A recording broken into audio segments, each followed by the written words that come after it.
మందికి తెలుసు చేయొద్దండి. భూమి తన చుట్టూ తాను తిరుగుతుంది. దీని లోపల అగ్ని ఉంది, మీకు తెలుసా?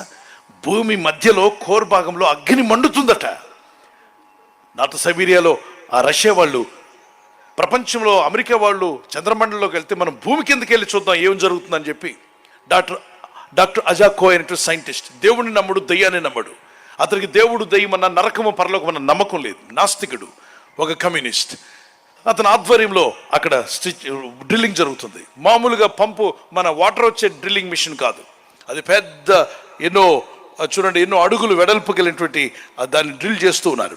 భూమి అడుగున ఏముంది, భూమి కెర్త్ కోర్లో ఏముందో తెలుసుకుందామని డ్రిల్ చేసి లోపలికి వెళ్ళినప్పుడు లోపల నుండి కొంత దూరం వెళ్ళాక 2000 ఫారెన్హీట్ అంటే ఇనుము పెడితే ఇనుము మెల్ట్ అయిపోయి నీరులాగా మారిపోద్ది. ఇనుము పెట్టామనుకోండి,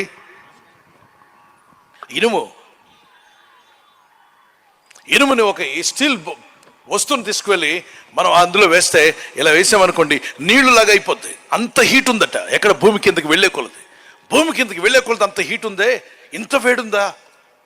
వాళ్ళ మిషన్స్ కరిగిపోతున్నాయి. ఎంత హార్డ్ స్టీల్తో వాళ్ళు డ్రిల్ చేస్తున్నా హీట్ పెరిగిపోతుంది. ఆ ప్రెషర్కి, ఆ హీట్కి వీళ్ళు డ్రిల్ చేస్తున్న వస్తువులు మెల్ట్ అయిపోతున్నాయి. ఆ తర్వాత పెద్ద శబ్దాలు వినబడ్డాయి. ఏం శబ్దాలని వాళ్ళు ఆలోచన చేస్తే,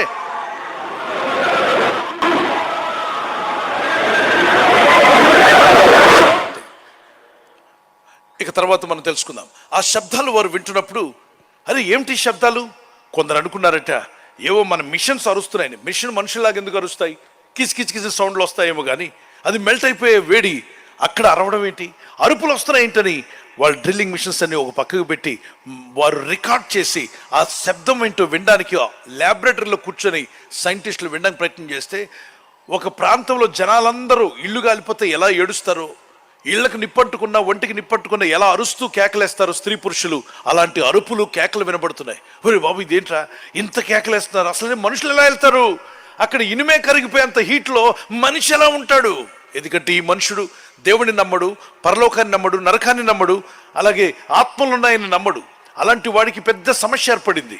అతను ఆధ్వర్యంలో అతను నాయకుడిగా ఉంటున్నాడు కాబట్టి అందరూ అడిగారు, అయ్యా ఏమై ఉంటుంది? అదే నాకు అర్థం కావట్లే, శబ్దాలు ఎందుకు వస్తున్నాయి? అయినా మనుషులు ఏడ్చినట్టు ఏడుస్తున్నారే. ఒక ఊరిలో మనుషులందరూ గొల్లు పెట్టి ఏడ్చినట్టుగా స్త్రీ పురుషులు ఏడుపులు వినబడుతున్నాయి అంటే ఎవరై ఉంటారు? అయినా అక్కడికి ఎలా వెళ్తారయ్యా? ఇంత ఇనుమే కరిగిపోయి నీళ్ళైపోయి అంత 2000 ఫారెన్హీట్లో మనిషి ఎలా ఉంటాడు? ఉండడే. కొన్ని గ్రంథాలు తిరగద్దామని అన్ని గ్రంథాలు లైబ్రరీలో తిరగేస్తూ ఉండగా ఒకే ఒక గ్రంథం, ఆయనకి ఇష్టం లేని గ్రంథం బైబిల్ను పక్కన పెట్టి అన్ని గ్రంథాలు తిరిగేశాడు. లాస్ట్కి బైబిల్ దగ్గరికి వచ్చాడు.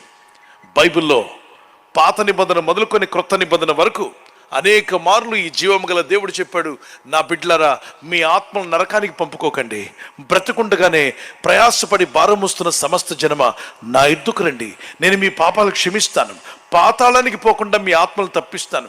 మీ పాపాలు ఈడ్చుకుపోతాయి, మీ పాపములు పాతాళానికి ఈడ్చుకుపోతాయిరా, వాటిని కడగడానికి నేను వచ్చాను, మీ పాపములను క్షమించుటకు నా రక్తం కార్చాను. మత్తయి సువార్త 26:28లో అనేకులు పాపక్షమాపణ నిమిత్తం నేను నా రక్తము చిందించాను, ఇది నా రక్తము అన్నాడు ప్రభు. అనేకులు పాపక్షమాపణ నిమిత్తం.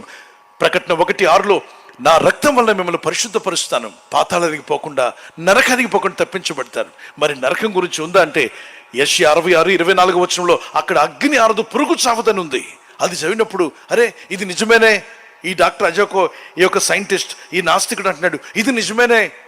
అక్కడ ఏడ్పును పండ్లు కొరకటి ఉండును. మత్తయి సువార్త 13:43, 41, 42, 43 వచనాల్లో అక్కడ ఏడ్పును పండ్లు కొరకటి ఉండు. అరే ఏడుస్తున్నారు నిజమేనే.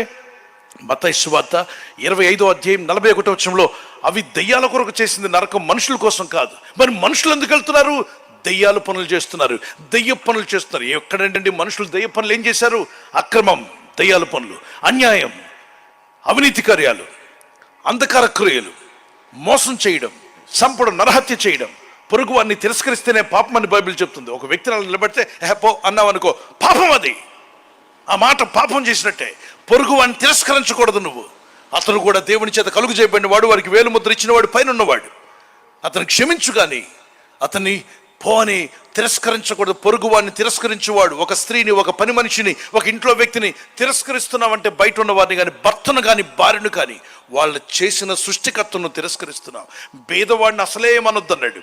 బేదలను హేళన చేసి తొలనాడు వాడు వాళ్ళ సృష్టికర్తను తొలనాడుతున్నాడు. బేదలను చూసి, విధవరాలను చూసి, తల్లిదండ్రులు లేని బిడ్డలను చూసి ఎప్పుడైనా తొలనాడేవా? తక్కువగా భావించావా? వాళ్ళకి దిక్కే లేదులే, ఎవరికి చెప్పుకుంటారు, నీ మీద ఆధారపడి ఉన్నారు, నీ ఇంటి పని మనుషులుగా ఉన్నారని చెప్పి ఇష్టం వచ్చినట్టుగా మాట్లాడేవా? వాళ్లకు వేలుముద్ర ఇచ్చినోడికి కోపం వస్తుందంట. ఆ వ్యక్తి ఎవరి దగ్గర ఏడవలేడు, దిక్కులేదు కాబట్టి ఇంటికి వెళ్ళి దుఃఖపడి ఏడిస్తే, వెధవరాలు ఏడిస్తే రాత్రికి నాకు కోపం వస్తున్నాడు బైబిల్, ఈ దేవుడు, బైబిల్ దేవుడు. నీ వలన వెధవరాలు బాధ పెట్టబడి ఆమె తన ఇంటికి పోయి ఏడ్చిందా, నీ దేవుడిని యెహోవాకు కోపం వచ్చును, ఆయన కోపం ఎవడు ఆపలేడు అన్నాడు. కొన్ని రోగాలు మనకి ఎందుకు వస్తాయి అర్థం కాదు. డయాగ్నోస్ చేస్తే కనబడవు. డాక్టర్ దగ్గరికి వెళ్తే బ్లడ్ టెస్ట్ నార్మల్ ఉంటుంది, బీపీ నార్మల్ ఉంటుంది, షుగర్ నార్మల్ ఉంటుంది, కానీ రోగం పోదు. ఎందుకు వచ్చింది? ఏ విధవరాలను బాధ పెట్టావో, తల్లి లేని బిడ్డలు దుఃఖపరిచావేమో, మారు మనసు పొందు, క్షమించమని అడుగు. అవి నిన్ను ఏలడమే కాదు, అవి అలాగే కొనసాగితే క్రానిక్గా మారిపోయే అవకాశం ఉంది. ఈ పాపాల గురించి డాక్టర్లు చెప్పరు. అయితే గుర్తుపెట్టుకో, పరమ వైద్యుడు ఈ దేవుడు.